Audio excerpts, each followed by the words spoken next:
En 1984, l'État d'Israël lance une opération top secrète, l'opération Moïse, en hébreu l'opération Mivtza Moshe. Cette mission clandestine est la première des 3 grandes opérations de rapatriement des Juifs d'Éthiopie en Israël. 9 ans plus tôt, en 1973, le Rav Ovadia Yosef avait reconnu la judéité des communautés juives d'Éthiopie dès la première année de son mandat de grand rabbin d'Israël. Cette décision courageuse de l'un des plus grands éminents maîtres de notre génération a ouvert la voie à l'émigration de ces communautés en Israël. Cette opération spéciale s'inscrit au cœur d'une actualité dramatique. L'Éthiopie est touchée à cette époque successivement par 2 famines, en 1984 et en 1985, dans un contexte politique très tendu entre le pouvoir en place, des rébellions armées qui provoquent un effondrement du marché agricole.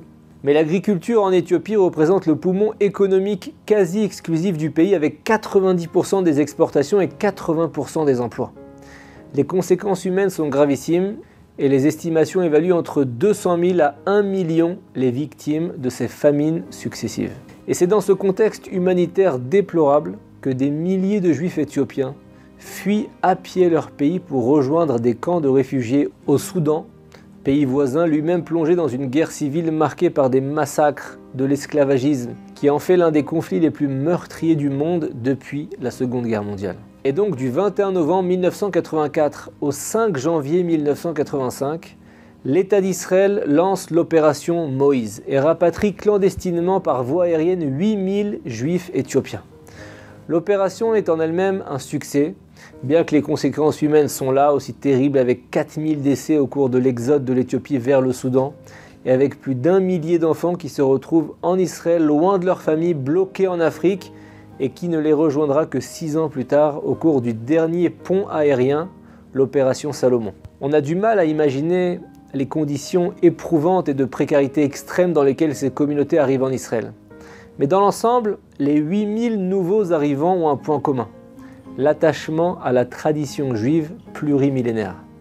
Ils pratiquent tous les fêtes de la Torah écrite, mais n'ont pas été encore instruits à la Torah orale, car la communauté juive éthiopienne, qui descendrait de la tribu de Dan, était déjà installée en Éthiopie bien avant la destruction du deuxième temple. Il est vraisemblable que la communauté éthiopienne soit l'une des 10 tribus perdues déportées en Éthiopie par les Assyriens plus de 700 ans avant l'ère commune. La technologie, le système éducatif, les échanges étaient très peu développés en Éthiopie dans les années 80, et la communauté juive éthiopienne vivait encore un peu comme à l'époque du Beth Amikdash sous certains aspects.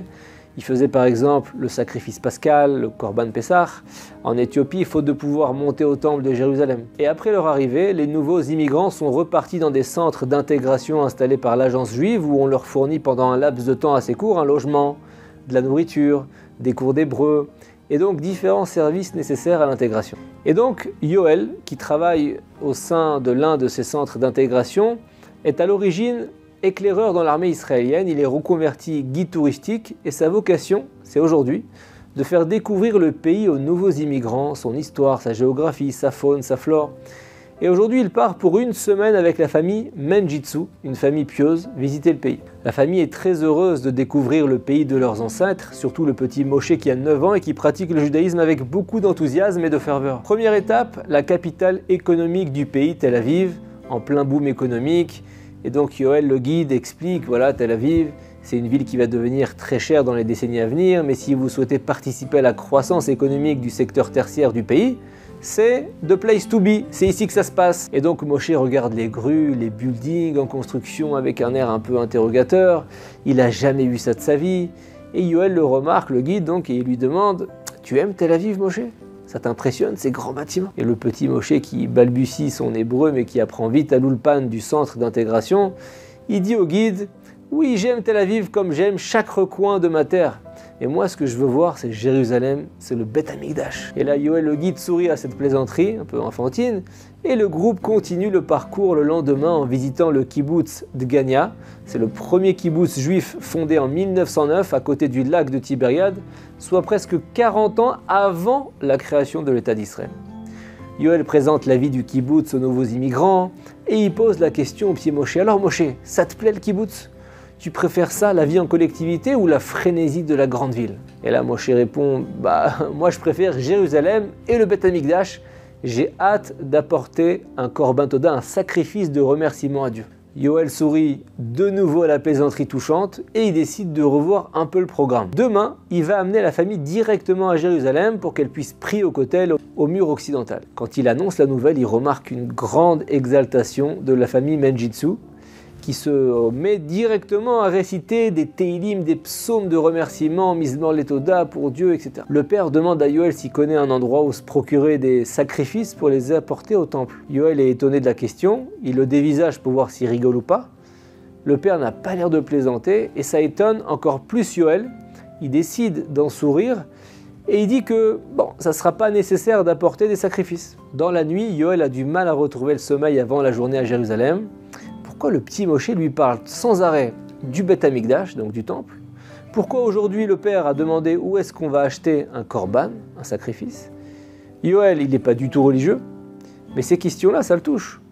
Cette communauté éthiopienne, esselée dans la corne de l'Afrique depuis des millénaires, qui ne jure que par Jérusalem et par le temple, ça lui tire quelques larmes. Et donc le lendemain, la famille attend le guide depuis un bon moment, elle est très en avance, et quand Yoël arrive, il voit chaque membre de la famille revêtir des beaux habits, encore froissés, abîmés par le voyage périlleux depuis la frontière soudanaise. Yoël les complimente et voici le groupe en route vers Jérusalem et le kotel. À peine arrivés à Jérusalem, les Menjitsu demandent à descendre du véhicule et embrassent en pleurant le bitume de la route de Jérusalem. Et une fois arrivés au kotel, la famille comprend qu'il s'agit d'un lieu saint et se met à prier avec une très grande kavana, une très grande dévotion. Yoël les attend patiemment, puis quand ils reviennent, le père partage son émotion avec le guide. Il dit « c'est un lieu très saint ici, comme tout Jérusalem et Israël ». Yoël dit « oui, c'est le mur occidental du temple, c'est le vestige qu'il reste ». Et là, le petit Moshe coupe Yoël et lui dit « et le Beth Amikdash, on y va quand ?» Et là, Yoël, le guide, lit dans les yeux de l'enfant et des membres de la famille une grande attente, et il comprend cette fois que la question n'est peut-être pas une plaisanterie.